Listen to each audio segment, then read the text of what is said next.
në këtë edicion do të ndiqni. As në përpjekjen e 8 nuk u bë konstituimi i Kuvendit të Kosovës.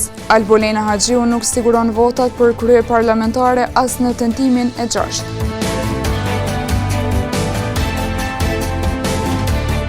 Nga 1 maj nuk do të ketë kontrollin në kufirin Kosovë-Shqipëri, rikthehet lëvizja e lirë.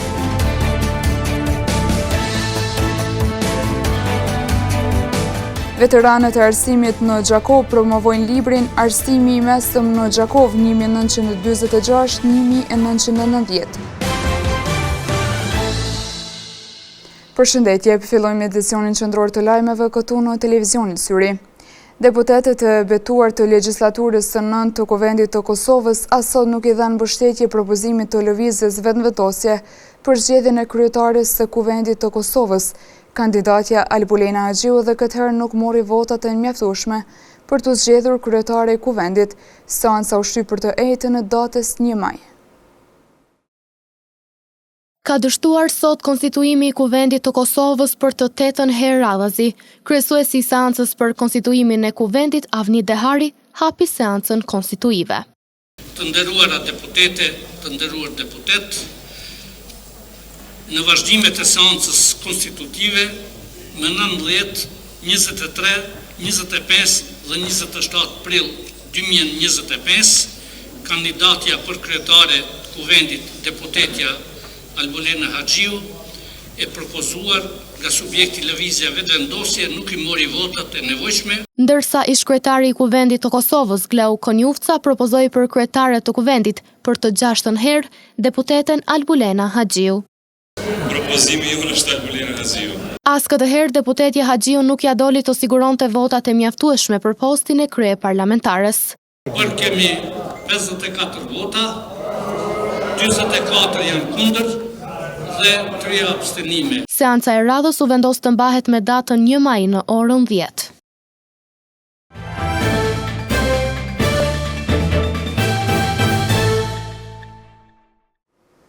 Nga data 1 maj do të rikthehet në funksion marrëveshja e lëvizjes së lirë mes qeverisë së Kosovës dhe asaj të Shqipërisë.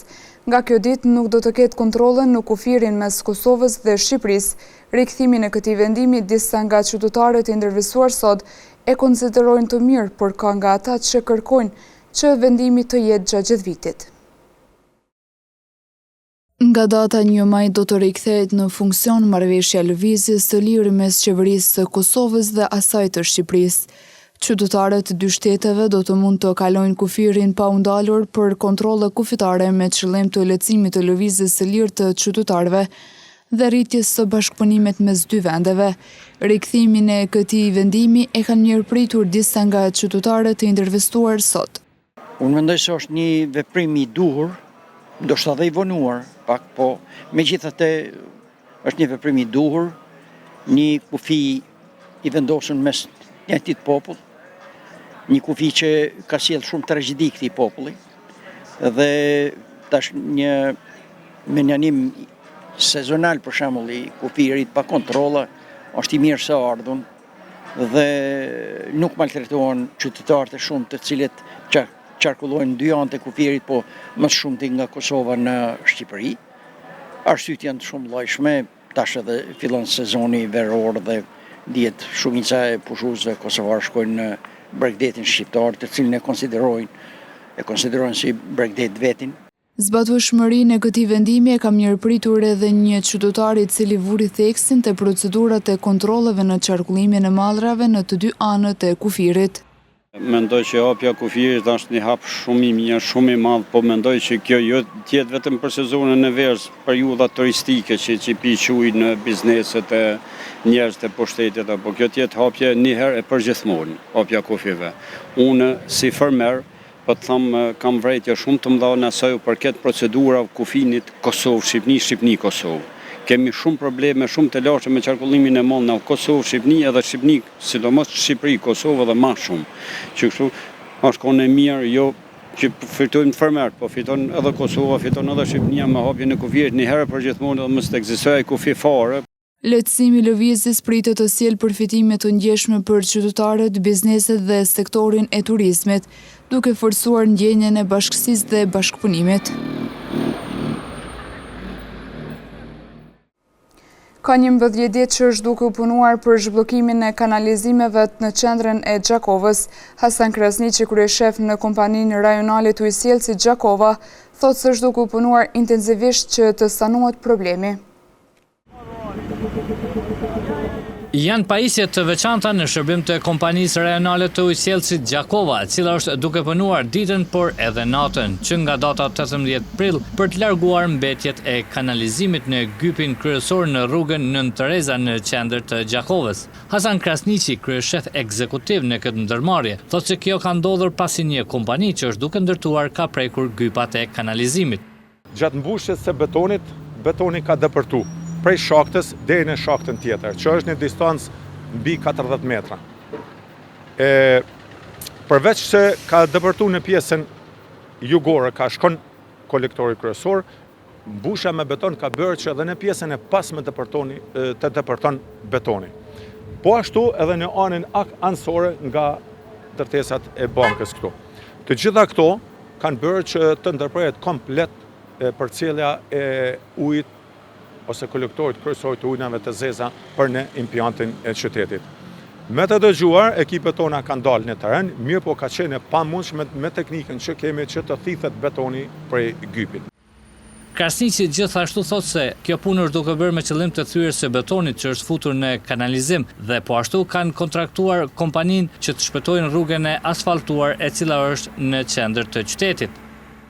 Gypi 350 komplet është i mbushur me beton. Tashti, pajisja speciale ose roboti gryrës me kokën e diamantit shkon duke gdhen betonin kujdesshëm dhe duke nxjerr mbetjen. Deri sot besojmë që ky 40 metrash veç është dëpërtu, kanë mbetë edhe 2-3 metrat e fundit për pastrim. Mandej do t'i kthejmë pjesës e pasme, se kur është fry shakta edhe nga ana pasme është mbush betoni. Masit kryet edhe ajo, mandej bëhet pastrimi edhe njerë prej shaktës në shakt dhe besojmë që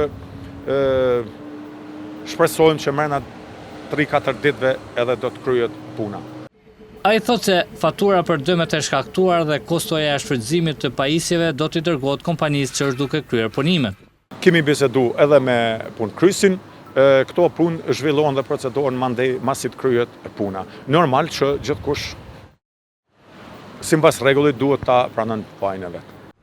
Për këtë problematikë kemi kontaktuar edhe kompaninë ndërtuese të cilët me një përgjigje me shkrim kanë pohuar. Kur kemi marrë pëlqimin nga KRU Gjakova, nuk jemi informuar që ka gyp të kanalizimit në atë pjesë, e me këtë mos informim nga natyre na ka kushtuar neve si kompani me prishje të imazhit dhe po të kishim informacion ne do të bënim kujdes maksimal siç ka ndodhur gjithmonë. Stafi akademik dhe studentët e Universitetit Femi Agani në Gjakovë sot ishin në Koqir në një konferencë shkencore për dialog mes kulturave dhe civilizimeve. Në këtë konferencë të pranishëm ishin edhe studentët nga Universiteti Tafila në Jordani. Krahas punimeve të konferencës u nënshkrua dhe një memorandum bashkëpunimi mes dy universiteteve. Universiteti Femi Agani në Gjakovë sot ishte një Koqir i konferencës së 5 ndërkombëtare shkencore për dialog mes civilizimeve dhe kulturave, organizuar nga Universiteti Teknik Tafila në Jordani me pjesëmarrës të 6 shteteve. Drinan Bunjaku, rektori i Universitetit Femi Agani, tha se kjo konferencë është dëshmi për avancimin e njohurive shkencore. This conference stands as a testimony. Kjo konferencë qëndron si një dëshmi e angazhimit të përbashkët për avancimin e njohurive shkencore dhe të forcojmë bashkëpunimin në komunikimin ndërkombëtar në zonën e karakterizuar me sfida të thella dhe transformim të shpejtë të teknologjisë. Tema e kësaj konference nuk është vetëm për këtë kohë, por është e rëndësishme edhe për të ardhmen e shoqërive tona. Dialogu mes shtetërimit dhe kulturës nuk është një luks, por një nevojë. Është çelësi për ruajtjen e paqes, respektimit e diversitetit dhe ndërtimit të një bote të qëndrueshme. Ndërsa dekani i Kolegjit të Arteve, njëherët kryetari i konferencës, tha se është kënaqësi të jem në krye të delegacionit. It is with great honor and pride that I address you today. Është kënaqësi dhe nder për mua dhe kapacitetin tim si kryetar në këtë konferencë dhe krej delegacionit të Universitetit Teknik Tafila në Jordani, të inauguroj procedurat e konferencës së 5 shkencore ndërkombëtare të mbajtur në temën dialogu i shoqërimeve dhe kulturave dhe integrimit kulturor dhe teknologjia, sfidat dhe mundësitë. Punimet e konferencës i vlerësoi edhe zëvendës ministri i arsimit në Kosovë, Arsim Ademi. Janë shumë të rëndësishme edhe temat që keni përzgjedhur për sot, veçanërisht për dialogun e qytetërimeve dhe kulturave, sepse e dim sa rëndësishme është të kuptojmë dhe të njohim njëri tjetrin. Në lidhje me këtë çështje, do të thoja që ne të gjithë ndoshta jemi të ndryshëm, me kultura dhe tradita të ndryshme, por është shumë e rëndësishme që gjatë këtij prezantimi, kërkimi, studimi, të njohim më mirë kulturën e njëri tjetrit, traditat dhe gjithçka tjetër, që të jemi në gjendje të përballemi me sfidat tona apo ashtu edhe me mundësitë në vitet në vijim.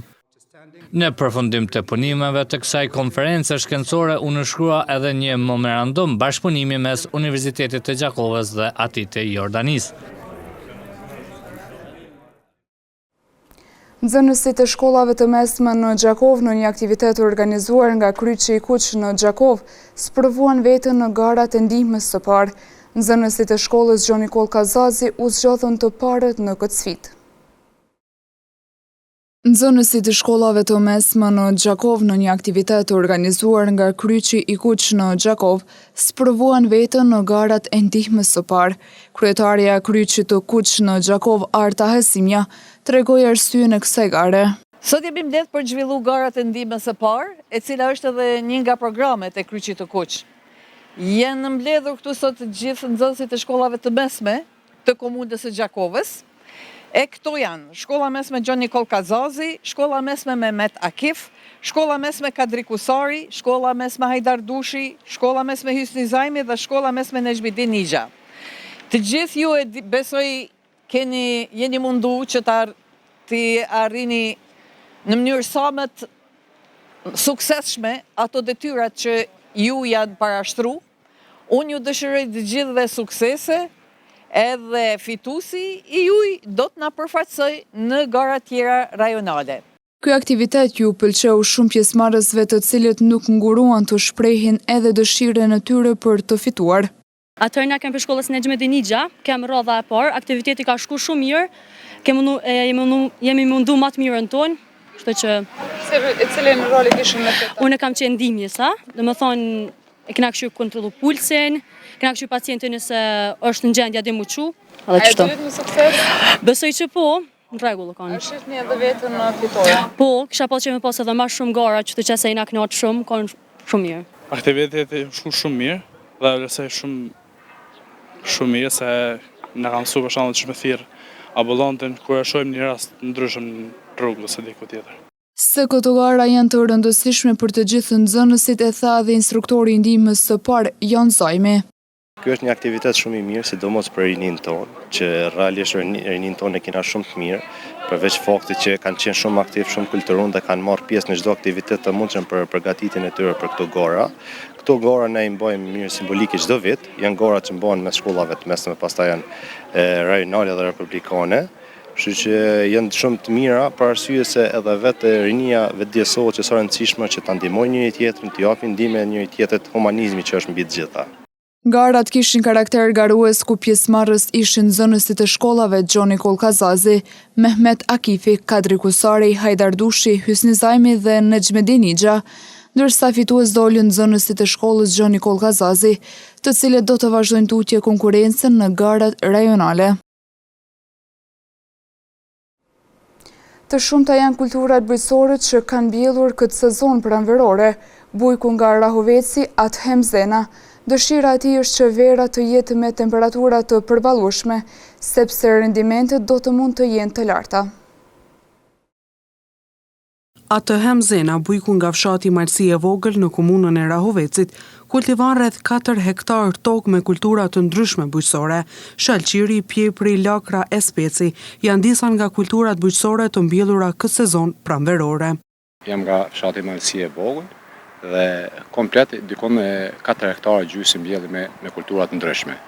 Do të fillu prej shalqirit, specit, lakrës edhe pjepri. Ndryshe nga vitet e kaluara, këtë sezon defektet në sistemin e ujitjes janë rregulluar shpejt nga Radoniqi, çka ka ndihmuar që puna të ecë pa vonesa të mëdha, tha Bujku Zena.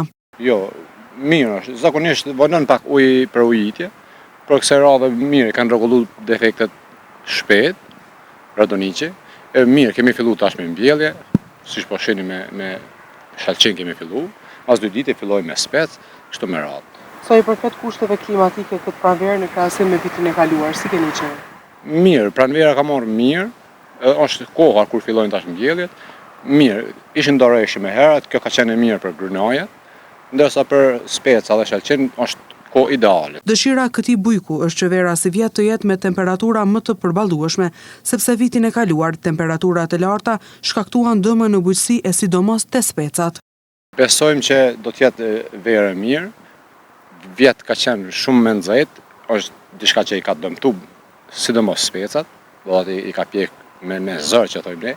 E si vjet vetëm të ishte pakës me ulë temperatura, besoj që do ishte rendimentet më të mira. Për sa i përket tregut, Athemi tregon se edhe pse ka interes për prodhimet vendore gjatë verës, shpeshherë përballen me mbi prodhim. Gjatë verës ka interes, mirë, por ka edhe mbi prodhim produkte vendore. Kështu që nganjëherë edhe bllokohen shitjet. Bujku Zena u bën thirrje të rinjve të mos largohen nga toka dhe vendlindja, po të investojnë në bujqësi, sepse aty ka shumë mundësi.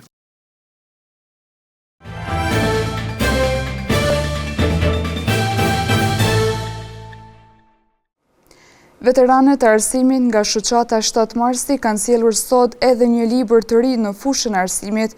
Në bashkëpunim me shoqatën e intelektualëve Jakova, kanë promovuar librin Arsimi i mesëm në Gjakov 1946-1990.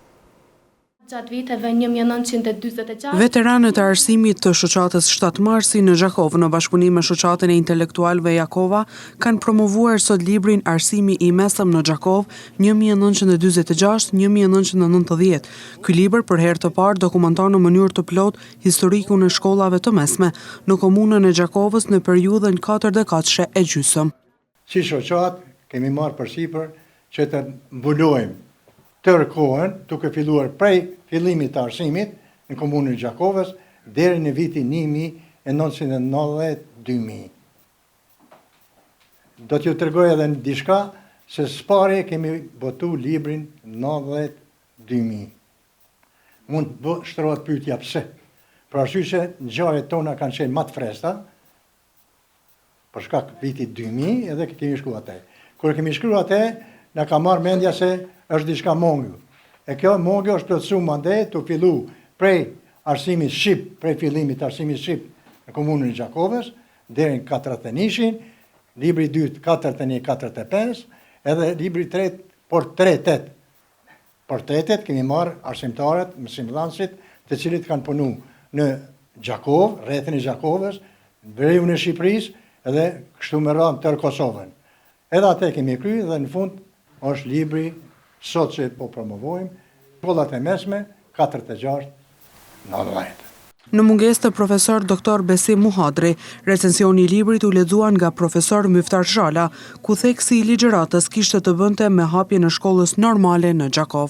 Libri Arsimi i mesëm në Gjakov, nga viti 1946-90, përbën një përpjekje të rëndësishme dhe një kontribut të çmuar për ndriçimin e historisë 45 vjeçare të arsimit mesëm shqip në Gjakov.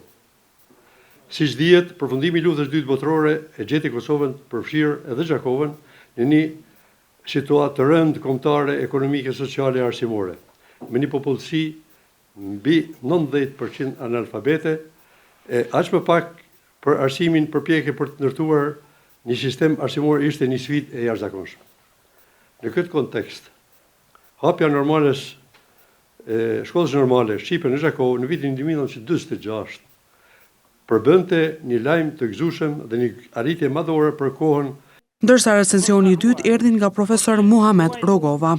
Pas hulumtimeve të shumta në arkive shtetërore, në arkive të shkollave të mesme të Gjakovës, në ditare dhe amxhaseve, duke shfrytzuar burimet të tjera, arritën në përfundim për botimin e librit arsimi i mesëm në Gjakov 1946-1919. Për këtë libër paraqitet puna që është bërë në Gjakov për hapjen e shkollave të mesme dhe zhvillimin e procesit mesimor në për këtë shkolla. Për librin foli edhe kryetari i shoqatës së intelektualëve Jakova Rushdi Sefa, i cili tha se libri pasqyron me saktësi rrugtimin e shkollimit të mesëm në Gjakov. Për herë të parë dokumentohet historiku i plot i çdo shkolle të mesme në Gjakov, që nga normalja e vitit 1946 e deri te shkolla teknike e profesionale të viteve të 80.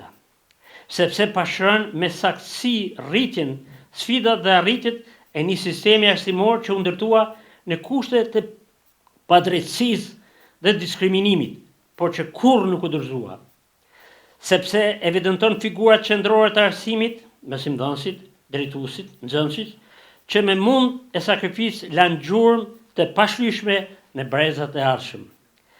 Dhe sepse është një model se si duhet shkruar historia me përpikëmëri, pas bukurime, me respekt për të vërtetën dhe dëshmitarët e saj.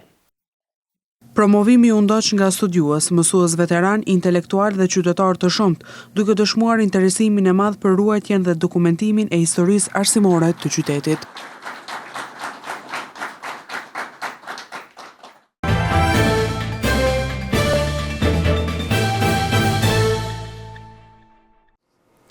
Kronika nga sporti sot na sjell rrëfimin e trajnerit Luan Nushi, i lindur në Belgjik nga dy prindërit nga Gjakova. Së fundmi ekipi i tij në grup moshën deri në 16 vjeç është shpallur kampion në play-off. Në një pronësim virtual, trajneri Nushi thotë se ndihem krenar me angazhimin e tij në disiplinën e futbollit. Trajneri me prejardhje nga Gjakova, Luan Nushi, është shpallur kampion në Superligën e Belgjikës për grupmosha deri në 16 vjeç me klubin Saint-Truidense. Nushi tha se ka qenë konkurrencë e fortë dhe është i lumtur për këtë arritjet e tij dhe të klubit. Është një punë shumë e madhe, sepse është sezoni i gjatë dhe në Belgjik luhet të na me dy mënyra kampionati. Njëherë duhesh mi siguru vendin e play-offit, që i bën që për 15 skuadrave top 8 që kualifikohet në sistem play-off. Dhe ne përfunduam në muajin shkurt në vendin e 5 dhe na u mundsuam për me luajtën play-off. Nëse më ishte çdo javë një ndeshje derby, se ishte ndaj çdo skuadër ishte një skuadër fort dhe patëm çdo lojë kon me angazhim të madh, duheshim të ishim në nivel shumë të mirë, shumë të lartë, sepse nëse kundërshtori ishin shumë të fortë dhe mundësia e treguam një nivel shumë të lartë dhe ishte një gëzim i madh, sidomos për lojtarët që kanë stërvitur në një mënyrë përkryen, edhe na si staf jemi gëzuar sepse nuk ka vetëm puna në fushë, por është puna jashtë fushës. Në një intervizë virtuale, Nushi tha se presin shumë punë në realizimin e planeve që synon të ketë si trajner i futbollit. Unë jam 28 vjeçar, tash se 20 vjet jam trajner. Jam kam rrit në akademiadore me hapat e mia. Kjo është arritja për mua, arritja më e madhe që kam bërë deri me tani, më shpo kampion të qenata U16 në Belgjik. Kam diplomën UEFA A për të rritëve seniora dhe UEFA B atletikës, jam përgatitor fizik. Edhe jam kryetrajner i shkollës U16. Tash profesorja me mujt me hyp çdo ditë më shumë më lart, po me dy kohë në tokë, vetëm puna çon përpara, edhe shpresoj që mund të hypi, kam kohë, se jam i ri, po dëshira është për me hyp sa më lehtë. Trajneri Nushi ka diplomën e trajnerit të UEFA-s për të rinj dhe senior.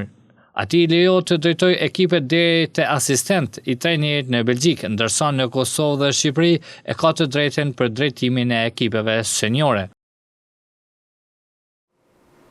Në vazhdim të ndjekim parashikimin e motit për ditët në VM.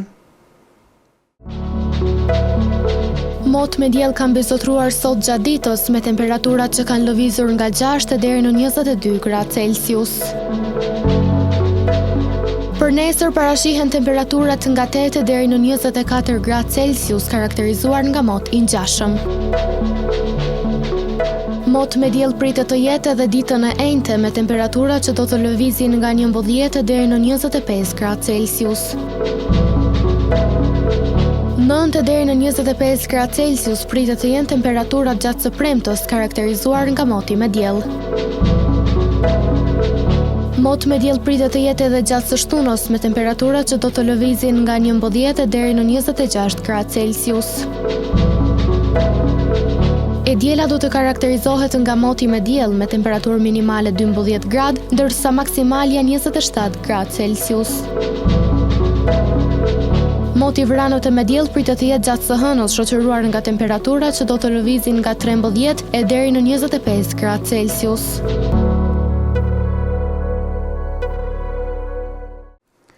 Para se të ndajemi të ndjekim edhe një herë titull kryesor të këtij edicioni.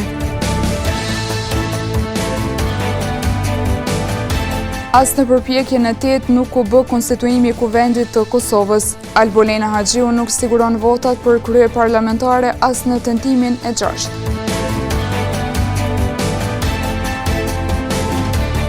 Nga 1 maj nuk do të ketë kontrollin në kufirin Kosovë-Shqipëri, rikthehet lëvizja e lirë.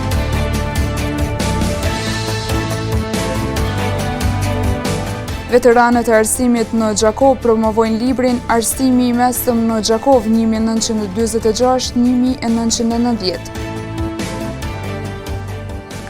Këtu merr fund ky edicion qendror i lajmeve. Ju mund të vazhdoni të na ndiqni në televizionin Syristi dhe në rrjetet tona sociale. Mirupafshim.